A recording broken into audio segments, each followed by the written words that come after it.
Good morning, students. Today we read our first lesson resources from our social science book, part Geography. So, today we discuss some important parts of this chapter because it is not possible to read whole lesson by a video. So, we take only important steps. What is a resource? Anything that can be used to satisfy a need is a resource. ऐसी चीज़ें जो हमारी need को satisfy करती हैं उनको हम लोग क्या बोलते हैं? रिसोर्स बोलते हैं. The water you drink when you are thirsty, the electricity you use in your house, the rickshaw you use to get home from school, the textbook you use to study, and all are resources. Your father has prepared a tasty snacks for you.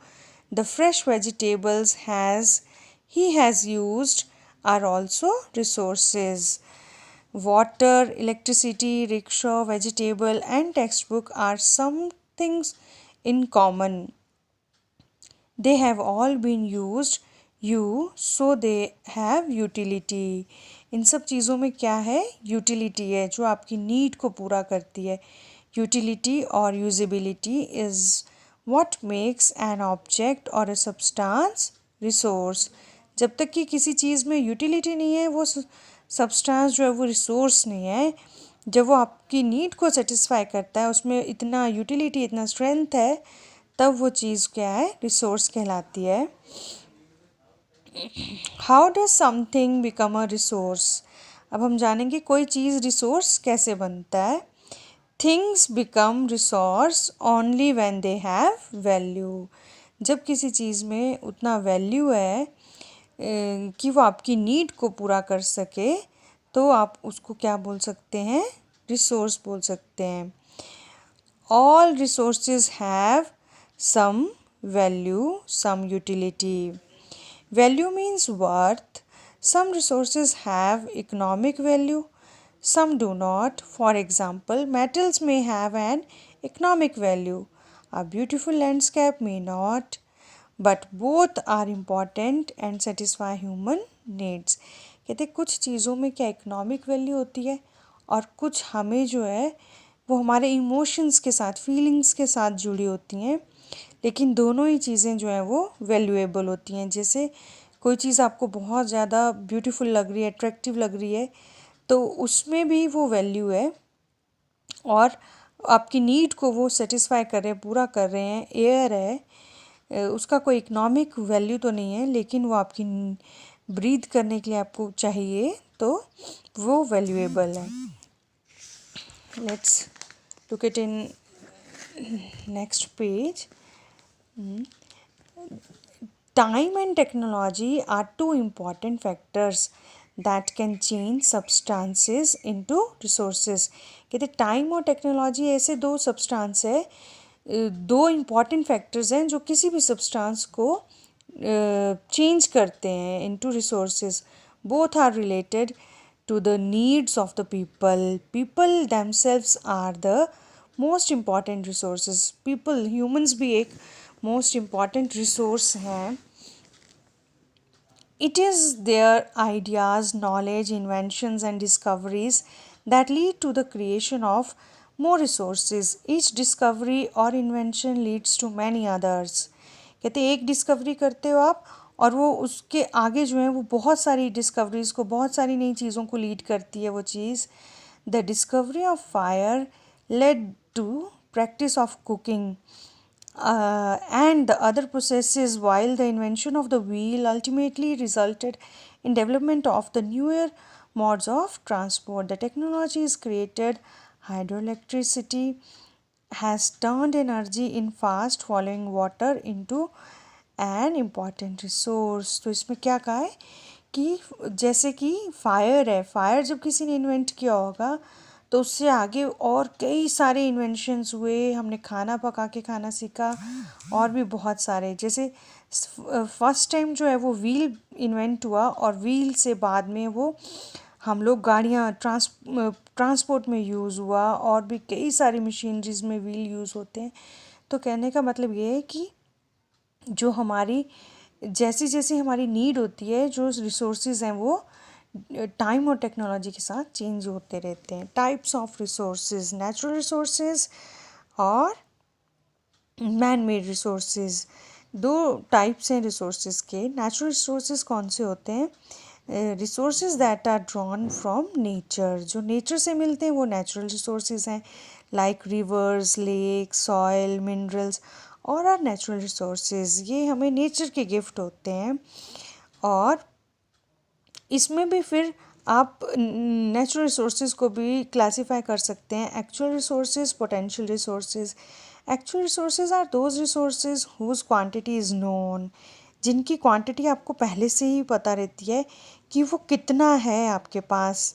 Like for example the rich deposit of coal, ठीक है, rural region of Germany and the petroleum. For example petrol आपको पता है कि आपके पास already कितना है, कोल आपको पता है ऑलरेडी कितना है.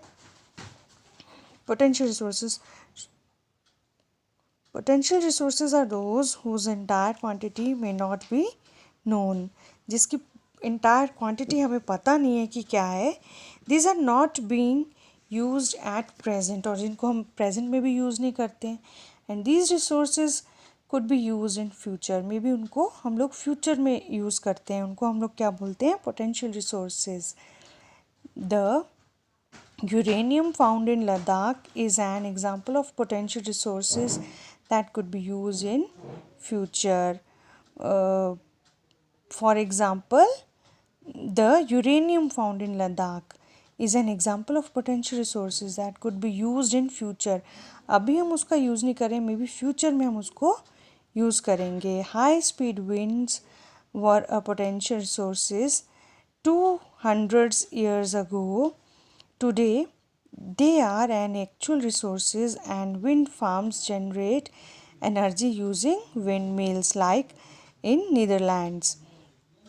फिर आप रिसोर्सेज को बायोटिक और अबायोटिक में दो उसके जो ओरिजिन्स हैं रिसोर्सेज के. Abiotic resources are non living while biotic resources are living resources. Soil, rock, minerals are abiotic, or plants, animals are biotic. Renewable and non-renewable resources. Renewable resources are those which get renewed or replenished quickly. जिनको आप दोबारा भी use कर सकते हैं और दोबारा भी वो चीज़ें ग्रो हो जाती हैं. सम ऑफ दीज आर अनलिमिटेड. कुछ जो हैं वो अनलिमिटेड हैं, जैसे एयर है, and not affected by human activities. और कुछ ऐसे हैं जो ह्यूमन एक्टिविटीज़ के कारण भी अफेक्ट नहीं होते हैं, such as solar and wind energy. Yet careless use of certain renewable resources like water, soil, forest can be affected by their stock. कहते हैं लेकिन वाटर, सॉयल, फॉरेस्ट ऐसे रिसोर्सेज हैं जो अनलिमिटेड हैं, लेकिन फिर भी उनके ऊपर अफेक्ट पड़ता है ह्यूमंस के यूज़ करने के तरीक़ों से. नॉन रीन्यूएबल रिसोर्सेज, जो रिसोर्सेज ख़त्म हो जाते हैं, दोबारा रीन्यू नहीं होते हैं, are those which have a limited stock. Limited उनका स्टॉक रहता है. Once the stocks are exhausted it may take 1000 years to renewed. एक बार स्टॉक ख़त्म हो जाए तो हज़ारों साल लग जाते हैं उसको रीन्यूड होने में, रिप्लेनिश्ड होने में. Coal, petroleum, natural gases are some examples of non renewable resources. Biotic, ubiquitous and localised. फिर आप रिसोर्सेज को डिस्ट्रीब्यूट कर सकते हैं बाइक्विटस और लोकलाइज्ड में. Resources that are found everywhere, जो हमें हर जगह मिलते हैं वो बाइक्विटस होते हैं. Resources like air we breathe are ubiquitous, but copper, iron are localised resources. The distribution of natural resources depends upon number of physical factors like terrain, climate and altitude. Terrain means land. जो specific एक quality रहती है किसी भी land में उसको terrain बोलते हैं. क्लाइमेट तो आपको पता ही है, एल्टीट्यूड्स होती हैं Heights. The distribution of resources is unequal because these factors differ so much over the earth. कहते कहीं पे क्लाइमेट कैसा है, बहुत गर्म है, कहीं पे बहुत ठंडा है, कहीं पे आपके डेजर्ट्स हैं, कहीं पे आपके कोस्टल एरियाज़ हैं। तो according to the climate, terrain और एल्टीट्यूड डिपेंड करते हैं, रिसोर्सेज भी डिफरेंट होते हैं। जिस तरह का जगह होगा वैसा ही वहाँ पे रिसोर्सेज होंगे। ह्यूमन मेड रिसोर्सेज नाम से ही क्लियर है आपको कि जिन रिसोर्सेज को ह्यूमंस बनाते हैं वो ह्यूमन मेड रिसोर्सेज होते हैं। और sometimes natural substances become resources only when their original form has been changed. Iron ore was not a resource until people learned to extract iron from it. कहते हैं iron ore जो है वो तब तक रिसोर्स नहीं है जब तक कि लोगों ने लर्न नहीं किया उसमें से आयरन को एक्सट्रैक्ट करने के लिए। People use natural resources to make buildings, bridges, roads, machinery and vehicles which are known as human made resources। और कहते हैं जब हमने आयरन से बिल्डिंग्स बनाए, ब्रिजेस बनाए, रोड्स, मशीनरी, व्हीकल्स में यूज़ किया है, टेक्नोलॉजी यूज़ हुआ है, उसको आप ह्यूमन मेड रिसोर्सेज बोलते हैं।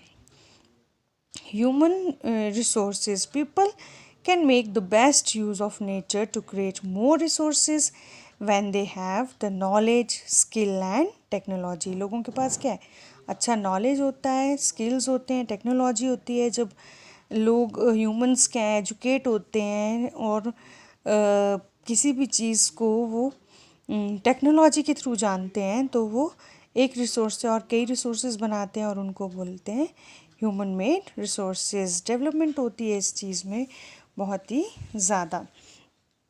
कंजर्व रिसोर्सेज, कहते हैं हमें हमेशा रिसोर्सेज को क्या करना चाहिए, कंजर्व करना चाहिए, प्रोटेक्ट करना चाहिए। अगर हम रिसोर्सेज को कंजर्व नहीं करेंगे तो एक ना एक दिन वो ख़त्म हो जाएंगे और उससे हमारी लाइफ जो है वो प्रॉब्लम में आ जाएगी। जैसे कि एयर है, वाटर है, वुड है, फॉरेस्ट है, इन चीज़ों को हमें क्या है कंजर्व करना है। Do not waste them, these are renewable, but अगर आप उसको मिसयूज़ करेंगे तो वो एक ना एक दिन ख़त्म हो जाएगी और हमारी लाइफ क्या एकदम एग्जॉस्ट हो जाएगी। Using resources carefully and giving them time to get renewed, कहते हैं रिसोर्सेज को आपको केयरफुली यूज़ करना है और उनको टाइम भी देना है रीन्यूड होने के लिए। अगर फॉरेस्ट से आप वुड्स ले रहे हैं, प्लांट्स को काट रहे हैं तो उतना ही करो जितना कि आपको ज़रूरत है। अननेसेसरी वेस्ट मत करिए क्योंकि उनको रीन्यू होने के लिए भी टाइम चाहिए। Balancing the need to use resources, हमें बैलेंस रखना बहुत ज़रूरी है। And also conserve them for the future is called sustainable development. There are many ways to conserving resources. Each person can contribute by reducing consumption। हमें अपनी consumption कम करनी चाहिए तो हम इसमें पार्टिसिपेट कर सकते हैं उसको कंजर्व करने में। रिसाइकलिंग करनी चाहिए, रीयूज़ करना चाहिए थिंग्स को। अगर कोई आपके पास चीज़ है तो आपको कोशिश करना चाहिए, कपड़ा है, कपड़े को आप पहले पहनते हैं फिर आप उससे कुछ बैग्स बना सकते हैं, तो रिसाइकलिंग आपको रीयूज़ करना आना चाहिए। Ultimately it makes a difference because all our lives are linked, क्योंकि हम सबकी लाइव्स जुड़ी हुई हैं तो हमें इस चीज़ के ऊपर ध्यान देना चाहिए। Thank you, I hope you all understand.